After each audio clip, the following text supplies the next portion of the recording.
This is a short video about the inductance of various work coils for the 1000 watt ZVS Banggood and others heater. And what I'm showing you right here is a spreadsheet where I've recorded information that I took, a bunch of work coils, and in the center front is the little choke, one of two that are on each board. In the back on the left is a roll of fiberglass that I bought off the internet to insulate the coils, and on the right is my new little LC meter, which was, I don't know, 10 or 12 bucks. Anyway, the point is that I originally didn't have any idea how much difference the exact diameter of the work coil made. So just quickly, these three coils here came from the vendors of the PC boards, and they vary from 1.5, 1 3/4 to 2 inches in diameter. And it was when I got the 2-inch diameter coil and I realized how much that lowered the frequency, it made me realize what a big difference that coil diameter makes. So these three here are 3 of the 4 that came with the PC boards. Okay, just to fill in here, those are all 6-turn coils. This is a 9-turn coil that I made with a 2-inch ID. These are all IDs that I'm talking about. And this is a 12-turn coil that I made also. And then down here at the far end is a 1-inch diameter 6-turn coil. All right, so if many of you have seen the circuit for the device, you also know that they talk about in the circuit the chokes that are back toward the power supply, and there's one of them right here. And I think in the schematic, and don't fry my feet if I get this wrong, but I think they said something like 4 to 100 microhenries, and that one measures 94.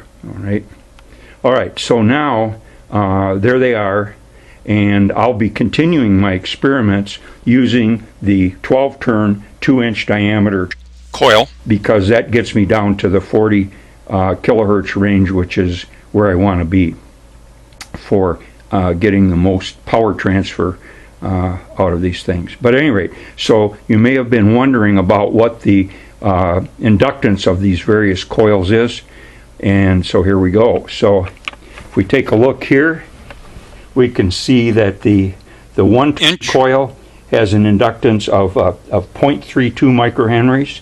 The 1.5-inch diameter coil has an inductance of 1.05. 1 3/4 has an inductance of 1.18. The 2-inch 6-turn coil 1.38. The 9-turn 2-inch ID coil 1.52.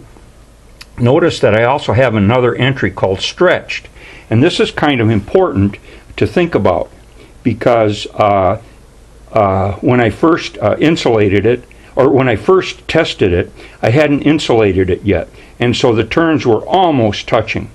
And so in order to get the insulation on, I had to just slightly spread the coils. So maybe they were 20 thousandths apart, just not touching when I first wound it. But I had to stretch them to, I'd say, a maximum of a 1/16 of an inch apart just to get the insulation on, and that increased the inductance from 1.52 to 2.18 microhenries, and that's substantial. And of course, we'll even work more to lower the frequency. And then finally, the 12-turn 2-inch coil measures 3.07. Okay, so that's kind of my story. But I just thought it would be helpful, to realize what a big difference this coil diameter makes in frequency. And I haven't gone farther with this stretching business, but I think I probably should somewhere along the line. So for the same number of turns, what happens if I had 1/8 of an inch? What happens if I have 1/4 of an inch? I'm kind of, I haven't studied LC circuits for a long time, so this is kind of new to me. And then finally, I already mentioned it, but the little choke here turns out to have an inductance of 94 microhenries. And of course, that's wound on a toroid core.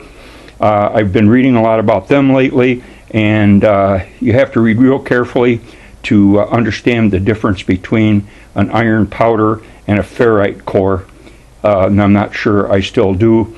In my own mind, it looks like iron powder cores are iron powder and epoxy pressed together real hard, whereas ferrite cores are really ferrite and other materials in a ceramic form.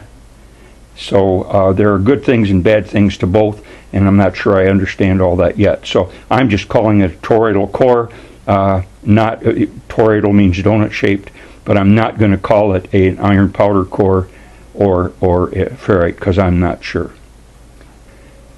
Okay, I just want to point out that you can find this on the internet. I've already talked about it on my page someplace and maybe in one of the videos, but this is called something like 240 degrees C fiberglass braid, I think, or something like that. Descartes rings a bell. Descartes, 240 degree C fiberglass, bunch of other words, and then woven, I guess, works, braid works, something like that. This guy here was, I think, $12 or $18. There are a lot of different kinds out there.